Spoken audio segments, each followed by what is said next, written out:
Dear student, good evening. स्वागत है आप सभी का हमारे यूट्यूब चैनल प्रतियोगिता संसार में। आज हम अध्ययन करेंगे ज्योग्राफी प्रैक्टिकल। इसमें हम अध्ययन करेंगे संभाव्यता या प्रोबेबिलिटी।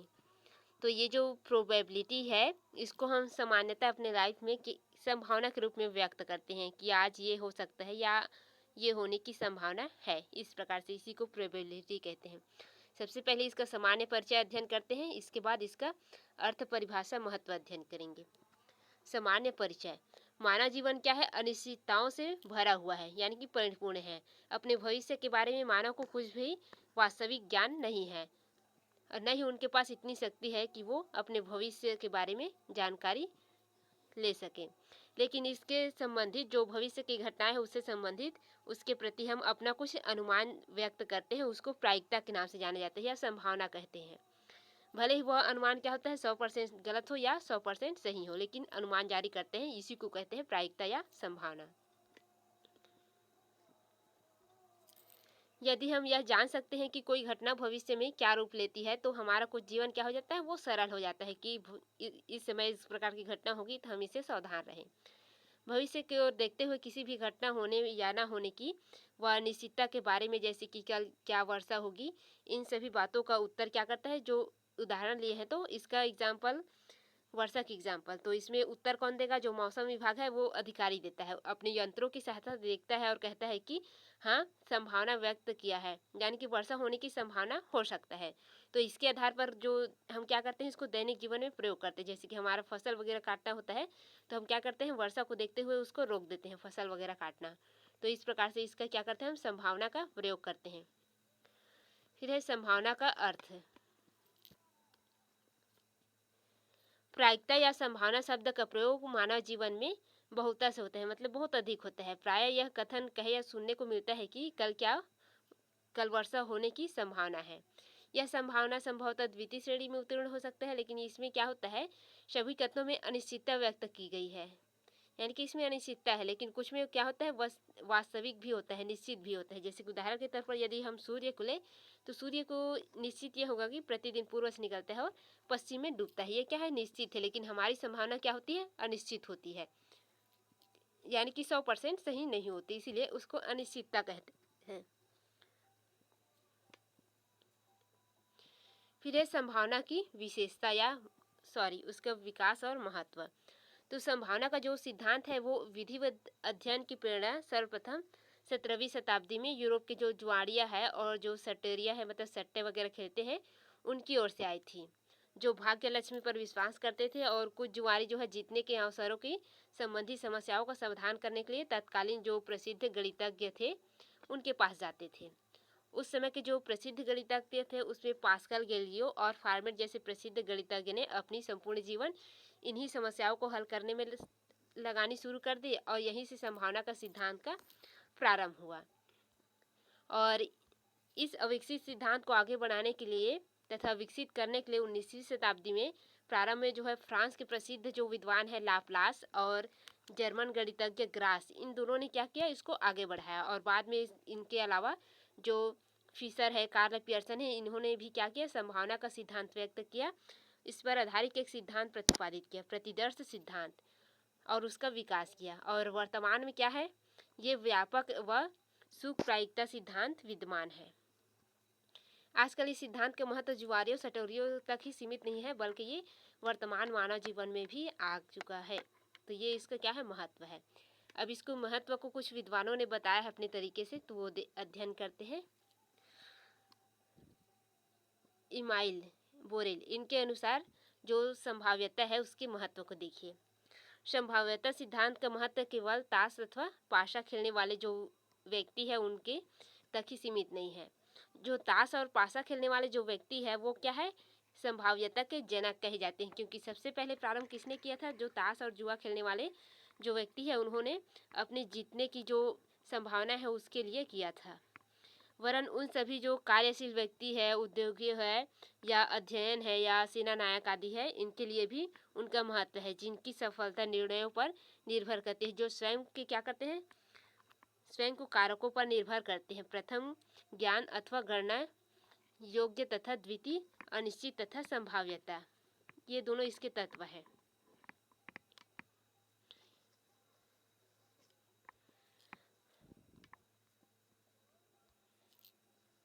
प्रायिकता या संभावना का सिद्धांत का महत्व उन क्षेत्रों में अधिक है जहां अनिश्चितता के वातावरण में भावी अनुमान लगाए जाते हैं, यानी कि इस प्रकार के अनुमान लगाए जाते हैं। निसंदेह जो भौतिक शास्त्र है या खगोल शास्त्र की तुलना में संभावना का सिद्धांत प्रयोग जो है आर्थिक व्यापारिक क्षेत्र में नहीं है, परंतु जो सांख्यिकी विज्ञान है इसमें क्या होता है, विस्तार और समंकों के अधिक अधिक प्रयोग के कारण इस सिद्धांत का विकास की आशा और बढ़ी है। ये सभी इसके महत्व है जो दर्शाया जा रहा है इसमें। वर्तमान में आर्थिक एवं व्यापारिक जटिल समस्याओं के संख्यात्मक विश्लेषण में संभावना का ही प्रयोग किया जाता है या इस विधियों का अनिवार्य रूप से प्रयोग की जा रही है। आजकल जीवन की अनिश्चिततापूर्ण क्रियाओं के संभावना का सिद्धांत बहुत उपयोगी है। अब इसकी एक परिभाषा भी दी गई है बोलचाल में। साधारण बोलचाल की भाषा में प्रायः कहने या सुनने जाते हैं कि कल वर्षा होने की संभावना है या अमुक व्यक्ति के आने की संभावना काफ़ी कम है। इस कथन में अनिश्चितता की भावना को व्यक्त किया गया है, यानी कि अनिश्चित संभावना को। फिर है गाय महोदय, तो इनके अनुसार अज्ञानता में कार्य करने से अधिक डर की बात और कोई नहीं है। तो उन्होंने क्या कहा है, संभावनाओं के रूप में तर्क करने से अनिश्चितता अथवा अज्ञात को कम करने का प्रयत्न किया जा सकता है, यानी कि इसमें क्या होता है, एक प्रकार से मोटिवेशन मिलता है हमको संभावना से। संभावना या संभाव्यता की परिभाषा को निम्नलिखित रूप में परिभाषित किया गया है। तो इसकी परिभाषा देखते हैं। फर्स्ट है लाप्लास के अनुसार संभावित या प्रायिकता अनुकूल घटनाओं का समान संभावनाओं वाली समस्त घटनाओं के साथ अनुपात है। फिर कार्नर के अनुसार संभावना या प्रायिकता अनिश्चित घटनाओं के बारे में मस्तिष्क की एक ऐसी स्थिति है। ये इसके बाद है अधिक सरल और स्पष्ट, यानी कि साधारण शब्दों में कहा गया है। यदि कोई समान ढंगों से होने वाली घटनाएं घटित हो सकती है तो उसमें किसी एक घटना के घटित होने की संभावना या प्रायिकता अनुकूल परिस्थितियों की संख्या का संभव परिस्थितियों के अनुमान है। और इसके सूत्र यहाँ पर दिए हुए हैं। घटना घटने की प्रायिकता इसके बराबर में है अनुकूल परिस्थितियों की संख्या और समस्त संभावित परिस्थितियों की संख्या। और दूसरा है घटना न घटने की प्रायिकता, इसमें प्रतिकूल परिस्थितियों की संख्या और समस्त जो संभावित परिस्थितियां हैं उनकी संख्या। यह है उसकी सूत्र। अब हम देखते हैं इसके एग्जाम्पल। फर्स्ट है एक सिक्कों को स्वतंत्र रूप से उछालने पर उसके चित अथवा पट आने की या संभावना होती है क्रमशः 1/2, यानी कि 50% होता है। 50% चिट आता है और 50% पट आने की संभावना होती है। फिर है सेकेंड वाला एग्जाम्पल। छत्तीसगढ़ के 16 जिलों में से निर्दर्शन छठवां निकालने पर रायपुर जिले के निकलने की संभावना 1/16 है, यानी कि 16 में से एक जिला निकल जाएगा। इसमें अनुकूल परिस्थितियों की संभावना 1 है क्योंकि 1 निकल रहा है, तथा कुल संभावित परिस्थितियों की संभावना कितना है, 16 है। इस प्रकार से इसके एग्जाम्पल है। फिर है ताश की एक गड्डी में से जो 52 पत्ते हैं होती है उन पत्तों में खींचे जाए तो ताश की किसी भी पत्ते की खींचे जाने की प्रायिकता 52/13 बराबर 1/4 होगी। ये संभाव्यता की सीमाएं। अब ये जो प्रोबेबिलिटी है, प्रायिकता है या संभाव्यता है, उसकी सीमाएं के देखते हैं। कोई भी घटना घटने या ना घटने की संभावना का वेग 1 होता है, 1 होगा, तथा घटना को होने या ना होने की संभावना 0 से 1 के मध्य होगी। यदि किसी घटना की होने की संभावना है तो वह 0 है, तो इसको स्पष्ट करता है कि उस घटना का होना असंभव है, यानी कि 0 माना गया तो वो घटना तो हो ही नहीं सकता। इसी प्रकार किसी घटना होने की संभावना 1 है,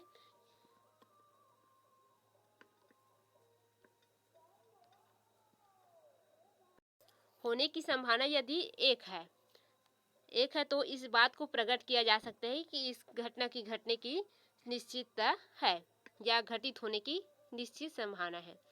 इसके बाद है संभाव्यता की माप। संभाव्यता की माप किसी घटना के घटने की संभावना की माप अनुपात अंश प्रतिशत के रूप में व्यक्त किया जा सकता है। उदाहरण के लिए एक सिक्के की उछाल में उसकी चित गिरने की संभावना आधा यानी कि 50% और पट आने की संभावना 50% के रूप में व्यक्त किया जा सकता है। ये है संभाव्यता की माप कैसे की जाती है, तो परसेंट के रूप में हम कर सकते हैं। संभाव्यता के नियम, इसके 4 नियम है। फर्स्ट नियम है संभाव्यता के योग के नियम, यानी कि उसके जोड़ने के नियम। तो इसे स्क्रीनशॉट कर लीजिए पहले नियम को। अब चलिए अध्ययन करते हैं संभाव्यता के पहला नियम। यदि 2 या 2 से अधिक घटनाएं स्वतंत्र हैं, अर्थात उनमें से केवल एक ही घटना या एक समय में हो सकती है, यानी कि एक घटना केवल एक ही समय में हो सकती है, ऐसी दशा में कोई भी 2 या 2 से अधिक घटनाओं की अलग 2 संभावनाएं निकालकर योग करना होगा। इसे संभावना योग नियम कहा जाता है। यानी कि 2 घटना हम लिए और वो 2 घटना एक साथ ना घट के अलग अलग समय में अलग अलग घटेगी, तो उसको क्या करेंगे हम, दोनों को अलग अलग उसको योग करना है, ये बताया है। एग्जाम्पल के लिए उदाहरण है, एक पासा फेंकने में एक नंबर ऊपर आने की संभावना है, यानी कि 1.6 हो जाएगा, क्योंकि पासे में कितना होता है, 6 होते हैं, तो उसका 1 आने की संभावना होती है। तथा 3 आने की संभावना है 1.6 से बराबर 5 आने की संभावना 1/6 होती है। अर्थात एक बार पासा फेंकने पर विषय संख्या 1, 3, 5 की संभावना, यानी कि 1/5 1/6 1/6 ये होगी, बराबर में 3/6 या 1/2, यानी कि 50% होगी, इस प्रकार से। फिर है संभावना का गुणा का नियम, गुणा के नियम उसके।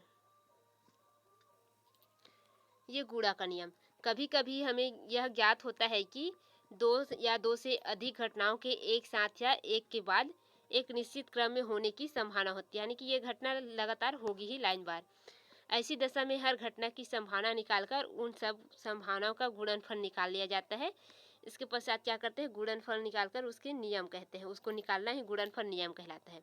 संभावना इस गुणनफल नियम में यह आवश्यक होता है कि सभी घटनाएं एक ही प्रकार की होनी चाहिए। इसके बाद है संभाव्यता जो है शर्त पूर्व नियम है। इसके अंतर्गत इस नियम में 2 से अधिक घटनाओं की घटने की संभावना तथा प्रथम घटना के घट जाने पर दूसरी घटना घटने की संभावना गुणनफल के बराबर होती है। यानी कि कुछ तथ्य लिए हम और गुणन किए, इसके बाद जो आंसर आता है इसी के बराबर होता है 2 घटनाओं की घटने की गुणनफल। इसके पश्चात है फोरवा, यानी कि चौथा सूत्र जो है या चौथा नियम है।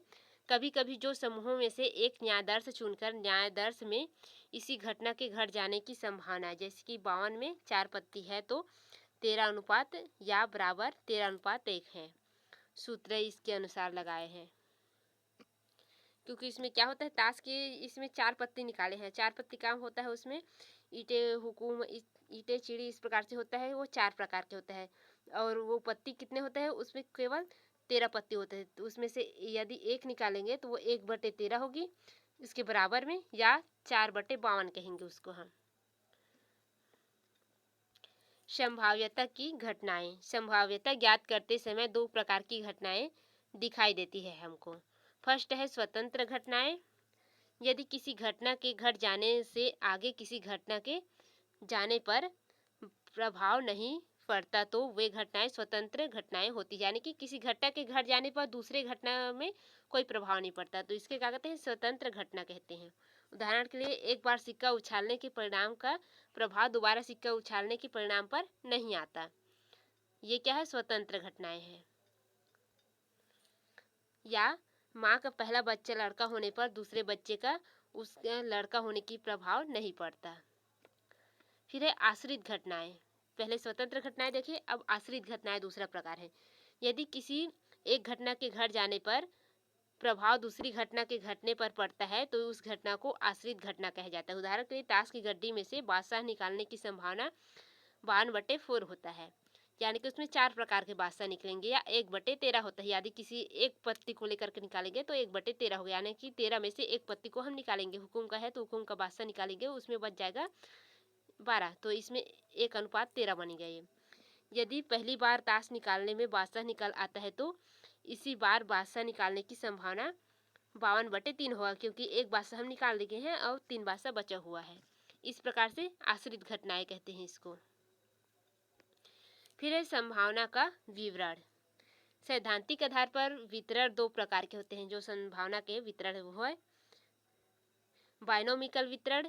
इसके अंतर्गत है 18वीं सदी के प्रारंभ में ही सबसे पहले जैकब बर्नौली ने बायरोमिकल वितरण का पता लगाया और उसका प्रकाशन उसकी मृत्यु के पश्चात 1713 में हुआ। इस प्रकार की वितरण प्रायः गुणात्मक विभाजन और निर्धारण रीति में प्रयोग होता है।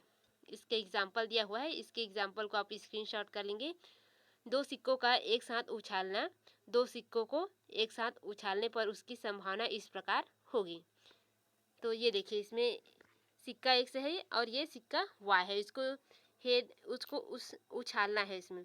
तो दो सिक्कों को दो बार उछालेंगे तो उसमें क्या आएगा, 2 बार हेड और 2 बार टेल हम संभावना ले सकते हैं, या एक बार हेड और एक बार टेल, इस प्रकार की हम संभावना ले सकते हैं।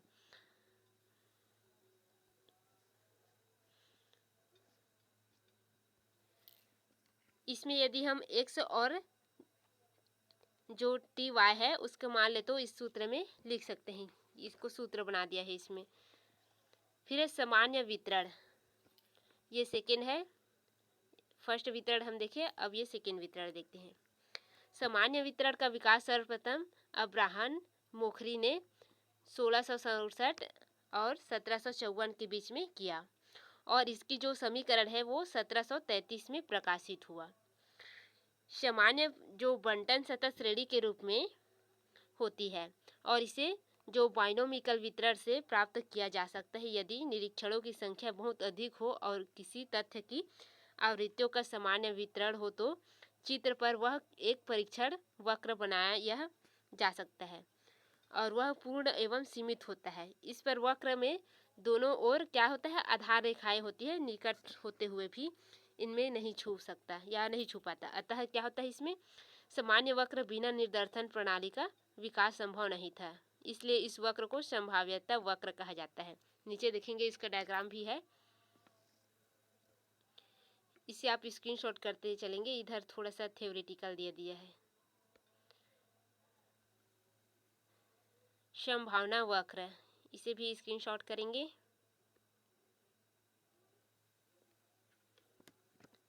अब हम देखते हैं संभाव्यता की विशेषताएं। संभाव्यता की विशेषताएं, इस संभावना वक्र के मध्य आवृत्तियों की संख्या अधिक होती है। वक्र के मध्य से किनारे की ओर आवृत्तियों की क्रमशः घटती जाती है, यानी कि आवृत्तियां जो है किनारे की ओर घटती है और मध्यम की ओर बढ़ती है। सेकेंड है सामान्य संभावना वक्र के मध्य लंब वक्र को दो बराबर भागों में विभाजित करती है। और तीसरा है सामान्य संभावना वक्र के दोनों अंतिम छोर किसी भी अक्ष को स्पर्श नहीं करती है और ये समांतर होती हैं। और संभाव्यता की आवश्यकता क्या है, ये यहाँ पर है, तो इसकी आवश्यकता देख लेते हैं। संभावना जो है भूगोल की विभिन्न शाखाओं में एक आवश्यक अंग बन गया है और खास करके जनसंख्या भूगोल, जलवायु भूगोल इसका प्रयोग बहुत अधिक करता है। जलवायु विज्ञान में संभावित का आधार जो है वर्षा वगैरह की भविष्यवाणी करने के लिए सहायक होती है, तो इसका प्रयोग होता है अधिक। संभावना की आवश्यकता निम्न प्रकार से है, तो ये इसकी महत्व आवश्यकता को दर्शाया है। तो इसे आप देखते हैं किस किस में संभावना की आवश्यकता होती है या पड़ सकती है। मनुष्य का अपने स्थिति पर पूर्ण नियंत्रण न होने पर कुछ न कुछ अनिश्चितता अवश्य बनी रहती है। इसके लिए हमें क्या करते हैं, संभावनाओं पर निर्भर रहना पड़ता है कि आगे तो कुछ अच्छा होगा, इस प्रकार से। फिर सेकेंड है आर्थिक अनुसंधानों में अनुमान का एक महत्वपूर्ण स्थान है और प्रत्येक अनुमान में संभावना का होना निश्चित है, यानी कि कोई भी अनुमान लगाते हो तो उसमें एक संभावना जरूर होती है। फिर है तीसरा, किसी भौगोलिक समस्या के कारण और परिणाम के साथ में सांख्यिकी की सहायता अवश्य है। इसके बाद है जिन घटनाओं का संबंध संयोग से है उनमें संभावना नियम संपूर्ण है और संयोग का अध्ययन हमें प्राकृतिक और सांस्कृतिक विशेषताओं को जानने में सहायक करता है। यह संभाव्यता के एग्जाम्पल आ गए, अब इसे स्क्रीनशॉट कर लीजिए।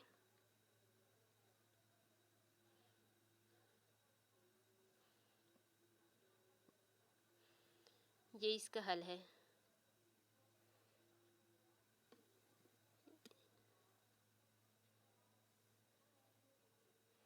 ये दूसरा एग्जाम्पल है इसकी, और नीचे इसका डायग्राम दिया हुआ है। फर्स्ट डायग्राम को पहले खींच लीजिए। ये साइकिल है,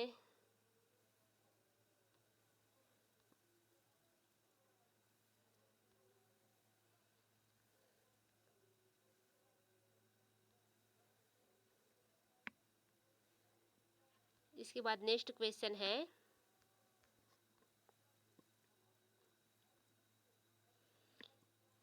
इसे भी स्क्रीनशॉट कर लीजिए।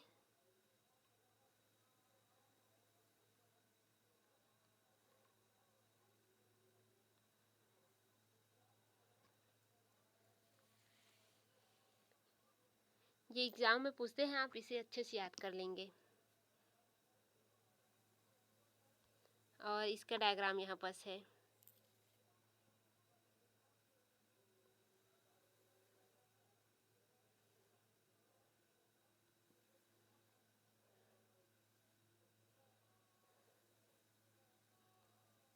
तो ये यहीं पास कंप्लीट होता है।